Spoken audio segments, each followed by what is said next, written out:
to all the good boys and girls of Patriots Nation. We have a dandy for you today. Just when you thought you were exhausted in pre-draft and mock talk, we bring in the ultimate maven of mocking all the drafts. He is the Prince of Peabody, the raconteur of Route 1, the finest of all football talkers, and of course, we all know him to be the master to the apprentice that is young Andy Hart. The one and only from Patriots.com and Patriots Unfiltered, Paul Perillo joins the latest edition of Six Rings and Football Things.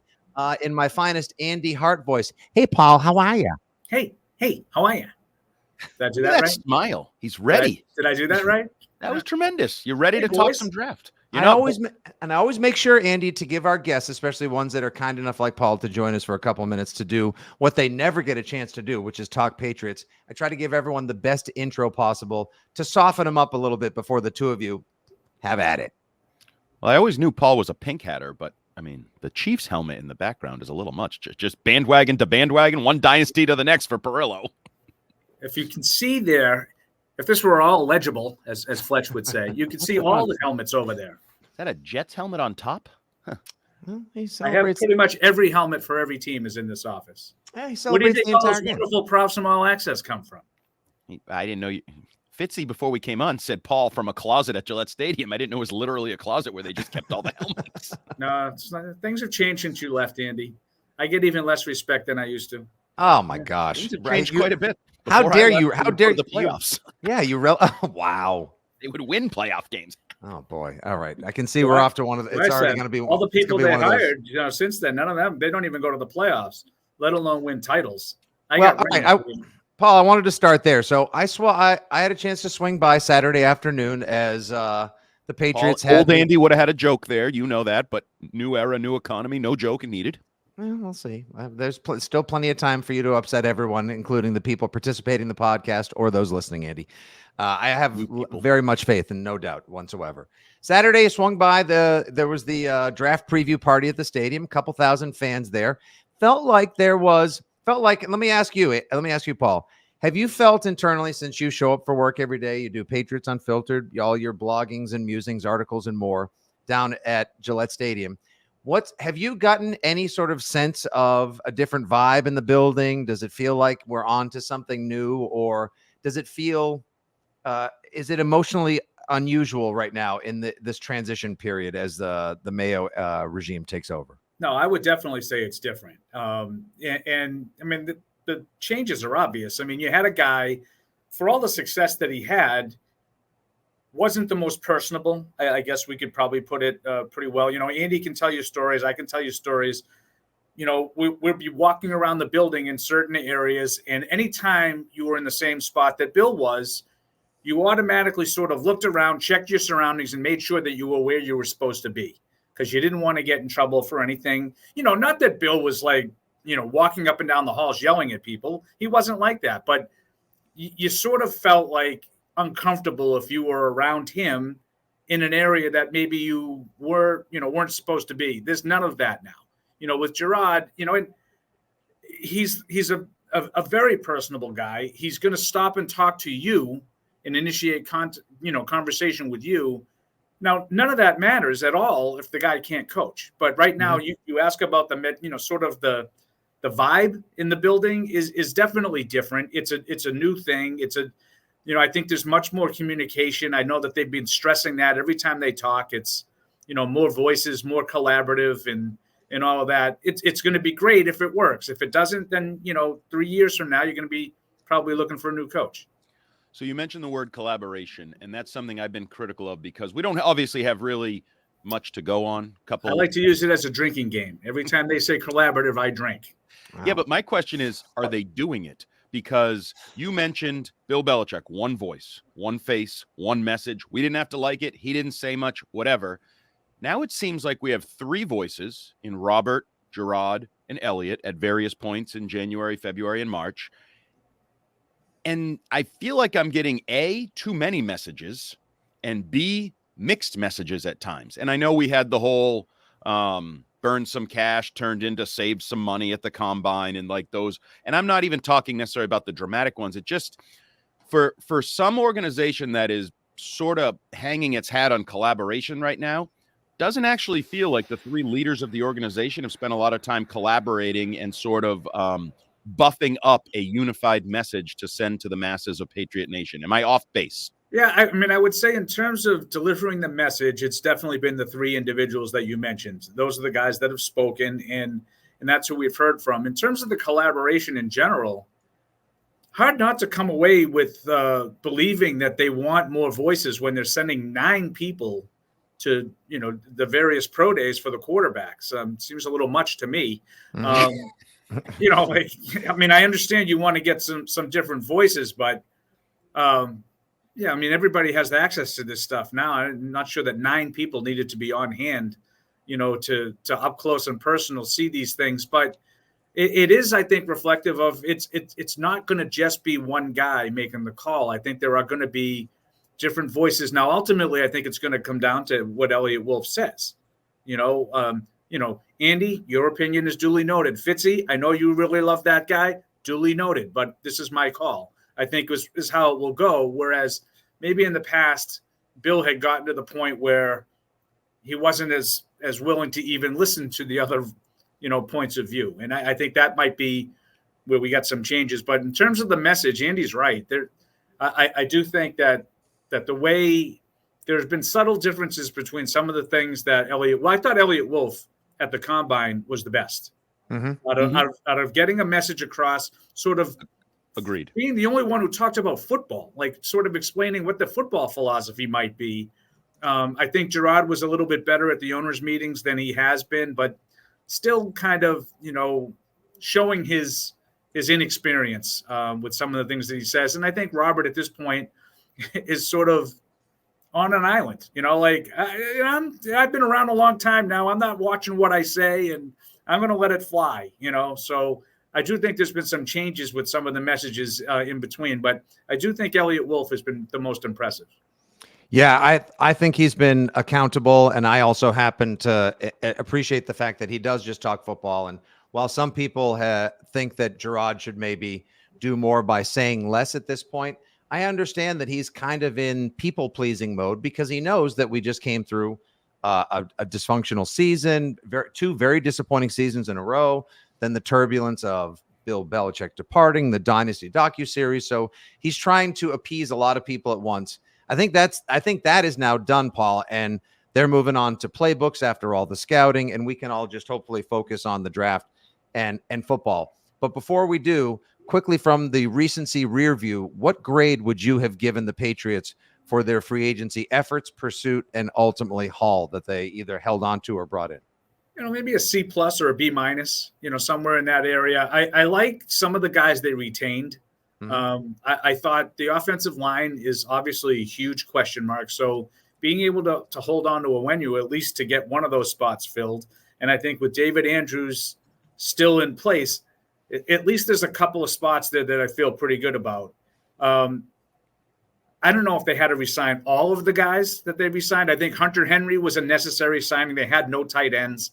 Right. So I don't mind necessarily that, maybe at this stage of his career, I don't know if he's a $9-10 million a year guy, but no one's crying over that signing either.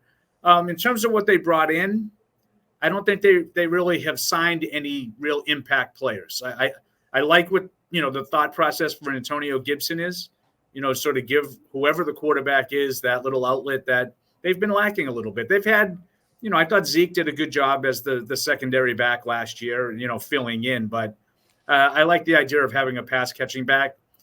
I thought there were some missed opportunities though, Fitzy, with offensive tackles. I don't think that you would have broken the bank for a Jonah Williams or a Tyron Smith. And I think a lot of people felt going into free agency, those were big ticket items. Turns out they weren't. And I think that to not get one of those holes filled heading into the draft, I thought was a misstep. So I got to give him some points off for that. Calvin Ridley, they took a swing and they missed. I liked the idea of it. But again, you needed a quarterback, a wide receiver, and a tackle heading into the free agency. You still need all 3 of those things now. Right. And using that as the leaping off point, this idea, and I know Robert has been consistent that playoffs are supposed to be the annual measuring stick. He expects to make the playoffs and be a contender. He voiced that again in Orlando, and then he kind of added in. Maybe we'll be worse than I think we are. And who knows? Because I think there's no chance they make the playoffs. I think Vegas is right with these lines they're setting down around 5 wins or whatever. It's 5.5. What you just mentioned, very simply, for them to make the play, they do not have a left tackle right now. Like, it's just a hole. I literally, the old Bill Belichick, if we had to play a game today, I don't know who the left tackle would be today. And to think you're going to get a quarterback, a left tackle, and an impact wide receiver in the draft, well, Elliott Wolf might be the greatest director of scouting. I can't call him GM. Director of scouting in the history of professional football if he pulls that off. Yeah, I couldn't agree more. And that's where, I feel right now. And I would say, like, in terms of playoffs or forget playoffs. In terms of having a successful season, an 8 or 9 win season, even if you don't make the playoffs, the only caveat I would leave is if you nail the quarterback. The third pick plays like C.J. Stroud, all of a sudden that lifts everything up. And some of the holes that you have are mitigated because the quarterback is ready to play right away and is really good. I think we can all agree that that's probably not going to happen. That's hard to expect that to happen. But assuming that you just get a rookie quarterback who comes in and plays like a rookie quarterback, or maybe doesn't play at all, depending on how they use it, I agree with Andy's assessment. It's hard to imagine you're going to fill all 3 of those spots in one draft. Well, you can, but then that would involve doing what I think a lot of people, I shan't presume for yourself, but I know this is a needle in the ear for Andy. Of course, that would be trading back and trying to go for what they call it the Godfather offer, the Herschel Walker Hall, whatever they could get for it. Quarterback. Yeah, I know. Yeah, I know. Andy, isn't he? Oh yeah. Yeah, He's a lot of alliteration, Albert well, Brooks. it's actually pleasing to the ears as well. Channel 7 loves him. Okay, yes, Yes. good. I'm gonna start working in Salacious News as soon as I finish up this draft, Andy. But Paul, are you a member? Andy has his hashtag Take Drake movement. He is locked in on Drake May as we look towards the quarterbacks. I understand you're not going anywhere without a quarterback. Brissett is a placeholder at best. Bailey Zappi is a nice third string quarterback to have because he has systemic familiarity. But you obviously need someone going forward. Do you buy the JJ McCarthy smokescreen? Are you in love with May like some of the Tim Hasselbecks and Andy Harts are? Or do you think it'd be worth taking a flyer to move back, try to get that tackle, wide receiver, and quarterback by 34, and maybe see if Michael Penix is as athletic as he seems he is? Yeah, if I'm trading back, yeah, and I'm not as opposed to trading back as I normally am. I hate trade. Andy will tell you I hate the notion of trading back almost every year. This case, if you do not like one of the quarterbacks, I'm with Andy. I like Drake May. Okay. But if you don't like one of the quarterbacks, by all means, if you get an opportunity to pick up a couple of first-round picks, do it. My only difference that I separate myself from everybody else, if I decide to trade back, I've eliminated getting my quarterback for this year. I'm not interested in trading back for a lesser quarterback than I could have taken at 3. I'm not interested in that at all. I don't think that makes any sense. If I want to take a quarterback with one of these early picks, I want to have my pick of the litter of the quarterbacks. If it's Michael Penix, Fitzy, if that's the guy you like, take him at 3. Why are we rolling the dice, moving back, hoping no one else takes him and futzing around? That to me is something that like Belichick would do. And sometimes he got away with it. Sometimes he didn't. He got away with it last year with Christian Gonzalez. He moved down a couple of spots and rolled the dice that he would still be there, and he was still there.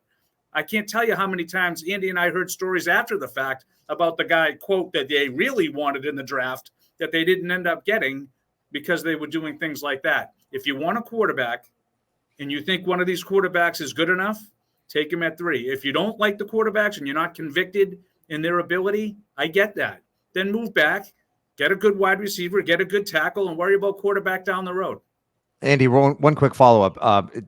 Paul, also with the notion that Elliott Wolf, Ron Wolf's kid, Ron Wolf, seemingly a graduate cum laude, and it seems like maybe Elliott Wolf may be as well, though I'm sure he'll be his own man, as Andy reminds us. He's director of scouting still. He's everyone keeps saying, like in that Chris Price piece in the Globe, he's a best player available type of guy. So do you think there's a chance that he just even says, the hell with it, this is the person I think is the best available at 3, quarterback be damned? Yeah, I think that those kinds of things are so they're always explained so black and white. Like, well, we don't draft for need. We draft for no one does that. No one just takes the best player available, no matter what, every time, no matter what the situation is. And no one just drafts for need every time, no matter what. You have to sort of weigh the board and figure out what positions make sense. When they had Tom Brady, you're telling me that if a quarterback was the best player on the board, you were going to take a quarterback? Remember when they had Tom Brady? That was awesome. It just stole it. Like let's just say, for argument's sake, Kansas City is up at 32, and Michael Penix is on the board, and he's the highest rated player on the board. You're not taking Michael Penix. Like, teams don't do that. So I think you have to weigh your needs. Your needs have to be a part of this. So in other words, if this long way of saying it, Elliott Wolf, if he's sitting there and they trade down and they have, I don't know, 11 and 23 with the Minnesota pick, you're going to take like an edge rusher, the kid from Alabama, if he's like the highest guy on the board at 11, that would be foolish. You got to take, a receiver or a tackle or someone that can fill a need and be a quality player. You have to weigh both of those. So I sort of push back at the notion of Elliott Wolf, he's a best player available guy. I think that's easy to say. It's a lot different in practice. First, I need to highlight a phrase you use that I need to start working in more. Futzing around is tremendous. Futzing around, yes. That's tremendous. Remember when Bozo came back into the vernacular recently? I forget who it was who used it. Futzing is a tremendous word. I feel like every producer on Real Radio will be like, what did he say? Did he say something I need to hit the button on? Futzing around. Is that okay? Is that FCC? I can't say it in front of Fred because he'll say the real thing by accident. You know how that goes. He can say whatever the hell he wants. He's Fred effing Kirsch, but he would say the effing. So something you said just triggered me a little bit because it's a common thing with Fitzy's question about trading down and filling other spots. And you said, if you trade down, you're not taking a quarterback. And I agree with that wholeheartedly. You've decided, nope, I don't like the quarterbacks. And I mean, at the top, you want to get a quarterback in I know. 2 or 3, that's fine. Joe Milton is my guy. Right. Yeah, sure. He stinks at quarterback, but I love everything else about him. Otherwise, what a great pick. Great guy, great pick. Andy, you used to be lockstep next to me in the Bob's Discount Furniture Studios. So, I only think in terms of what can I talk about in August when I'm on those games. Correct. So I think of a guy like Joe Milton, I say, yes, please. So you got a long game going on as well as what's good for the immediate need of Patriots.com. I see. He's a smarty.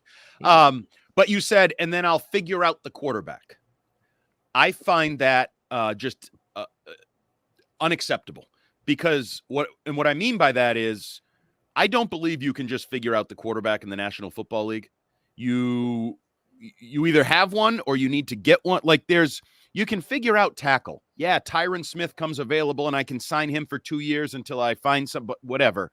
But to me, it's just too important. So if I'm Robert Kraft and Elliott Wolf comes to me with like, Robert, I'm really listening to this trade offer. I like it. Here's what we would do. We would get 11 and 23 and I'll take the tackle and the receiver. If I'm Robert and Jonathan, I'd say, and how am I getting my quarterback that I need to sell? Because I need a splash page on Patriots.com that takes pre-orders for whoever our young quarterback is. And so I guess my question is, how would you envision figuring it out if that were the way to go? Because by most accounts, and I know this is a dangerous game to play in both directions, next year, not a great quarterback class unless you like Deion Sanders' kid. And if Deion bows down and bestows upon us the ability to draft him because Deion's going to control all that, the jackal that he is. But does next year's quarterback class affect your thinking if you're in that role? And how do you figure out the quarterback? Yeah, see, that's what I thought when you said I have one question about that whole thing is how do you figure out the quarterback? And I was going to do the Andy Hart. I have no idea. Well, then we're porked. No, so I would say that everybody. Right now, today, it certainly looks like next year's quarterback class is lacking. Yeah. It's Shedeur Sanders, Quinn Ewers. There's a couple of guys. I don't love, any of those options.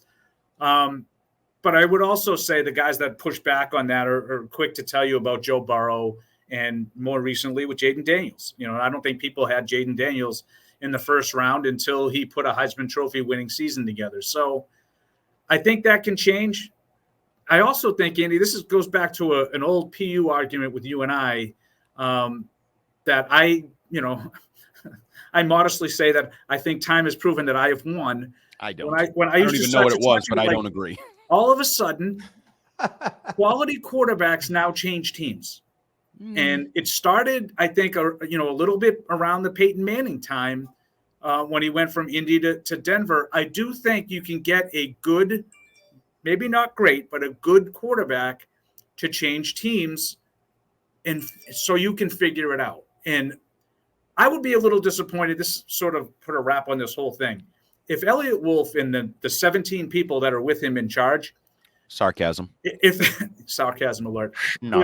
I'll take the over on that. I think it's going to draft room is going to. If they don't look at any of these guys, okay. So let's say Caleb Williams and Jaden Daniels are off the board. Okay, you have a choice between any of those other 4 guys that everybody's talking about. You don't like any of them. You don't like any of them. That to me would be like, but what are we looking for? Are we looking for Tom Brady? Are we looking for perfection? No. Yeah, these guys all have flaws. I'm not blind to Drake May's, sort of wildness. He's like Josh Allen to me. He's all over the place at times, but I like the idea of the upside. Sometimes they're going to work and sometimes they don't. It would disappoint me. It would disappoint me if they don't like any of these guys and they just said, we'll get one later. Because I agree with Andy. It's easy to say we're going to put the team together around them, then we're just going to get one later. Well, who's that going to be? Who's that going to be? Like in San Francisco, it didn't look so good when it was C.J. Beathard and Nick Mullins. And it looked all right now that it's Brock Purdy. So maybe Brock Purdy's a little better than people give him credit for. Mm-hmm. Like I don't think you just plug any NFL guy in there and it all looks the same. I don't think it's as easy as people make it out to be. See, it's hard, though, to ignore the idea that you've got Robert Kraft talking about the key to building a successful team is through the draft. Now, of course, that could be getting a quarterback, and he has said that he hopes that they walk away from this draft with a franchise quarterback. Yep. Then you have one of the many bon mots or expressions from Coach Mayo being, excuse me, could I pause for a second? I go bon mots. Bon mots. Okay. Good words, expressions, phrases. One of his little catchphrases of the spring being that you B-O-N-M-O-T-S. Is that French? Yes. I assume. I like bonbons. Oui, monsieur. Not anymore, though. You're really thin. Beth saw you on TV. She said that stuff is really working for you. $1.85. Haven't seen $1.85 since like sophomore year of high school. Wow, welcome to my territory, guy. Yeah, but I'm muscle. I'm not willing to say the last time I saw 185. Yeah, muscle and just you're proof that sad weighs as much as muscle, Andy. Yes. All right, so Mayo says that the way that I know the way to winning is to get a lot of good players in the draft, and it seems like he's trying to drop the trade back hints as well. So. I don't know. I can't decide what the smokescreen is. The interest in J.J. McCarthy, not going to Penix's pro day or only sending Cam Williams and having no pre-draft meetings. It seems like they're trying to throw us off in a million different directions. I think you guys are both right. Ultimately, the easiest path to success. You got a 3rd pick. Everyone loves Drake May, it seems. Take Drake. So I have a couple of things. Grab your guy and move on. I want to get your opinion on for you two guys. Sure. All right. I understand there's like why now that the salaries are all the same, they're all slotted. So you take a quarterback at 3, you're paying him X. You take Marvin Harrison at 3, you're paying him the same X. So there seems to be this fear, you just you take that quarterback, it doesn't work, and it's no different than taking a wide receiver at 3. It doesn't work, in my opinion. And I don't know if you guys feel the same way. And the other part of it is. And you're hearing a lot of it you got to be careful. You take those quarterbacks. You don't have a roster. Suddenly, the prerequisite to take a quarterback in the top 5 is you have to have a roster to support it. Thanks, Dan Orlovsky. You have to have a roster that's good enough to prop it up. When did that become a thing? It's also not possible. It's also virtually impossible to have a top 5 roster. There's a reason I'm picking here. Correct. The Cincinnati Bengals were the worst team in football when they picked Joe Burrow. And then they weren't the worst team in football anymore because Joe Burrow is one of the best quarterbacks in football. Yeah, but it helped that he got hurt. They went in the toilet, and then they got his best friend from LSU. Sure. Let me just tell you something. It was apparent that Cincinnati was not going to suck anymore the day Joe Burrow walked on the field. The very first game he played was against the Chargers. Go watch it. That was with just T. Higgins, not with Jamar Chase. Mm-hmm. He's really good. I'm a huge fan. I have, and it's funny, I did radio this weekend with Scheim, who I had the long feud, if we're going to pat ourselves on the back for victories won in the past. Shime was of the belief the Bengals suck too much. They should not take Joe Burrow. They should trade back, blah, blah, blah, blah, blah. And he, on the radio this weekend, said, I was dead wrong. Like, special is special. And it even pains me, Paul, because I like football. I like linebackers and fullbacks and tight ends, and they've all been rendered relatively irrelevant. And I use the example. It's from 8 years old to 45 years old. If I go to a football field somewhere and you tell me which team has the best quarterback, I'll tell you which team I'll take. Yeah. Like, just that simple and almost irrelevant of everything. And that's why, if you hit on Marvin Harrison at 3, that's great. You have a great receiver. Right. Who's your quarterback? I still need to know who your quarterback is, because if it's Jacoby Brissett, you'll have a chance to pick a quarterback again the following year. But it's too easy of a coincidence, a comparison. Quincy Wilson, what's his face from the Jets? Why can't I think Quincy Zach Wilson? Yeah, no, the quarterback, Garrett Wilson. Garrett Wilson. Oh, Garrett Wilson. Sorry, I just had a brain cramp. Garrett Wilson that's as good of a draft pick as you can have.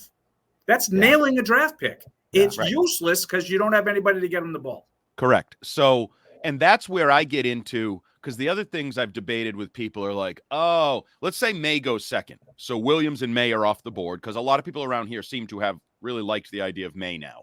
They fell out of love with him because Orlovsky said he shouldn't play for 2 years. Now Tim Hasselbeck says he's the best he's ever seen. So everybody loves him again. Whatever. Greg Cosell was pretty high on him too. Yeah, he was. There's a lot to like. I mean, I started the Josh Allen comparisons in early January, and people told me I was stupid.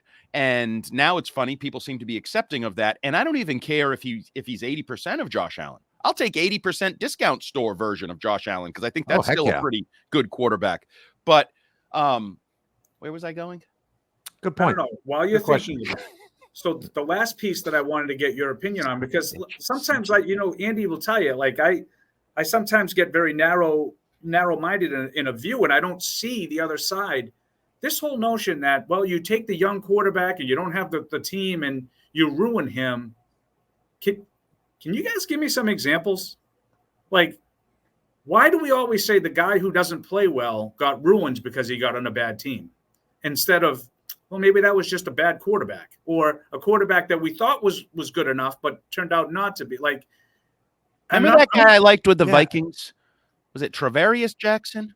Travarius, yeah. He wasn't a high pick. No. I think he's a guy that had he been coddled like Jordan Love, I think he could have been a star in the NFL. I'm not speaking in absolutes. Like, there's never been an example of but like, Jamarcus Russell goes 1 overall.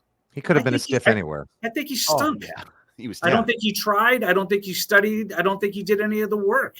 They gave him like a blank DVD to take home to go like watch cut-ups. Like he just took the money and ran. I mean, people are going to try it, Paul. People are going to deep dive and be like, what about David Carr? What about Heath Schuler? What about this guy and that guy? And they very well probably weren't going to be very good quarterbacks wherever they landed. And then they'll try to point to recent ones like Josh Rosen or Mac Jones. And but they always go to the guy who never played. Like he never had any success.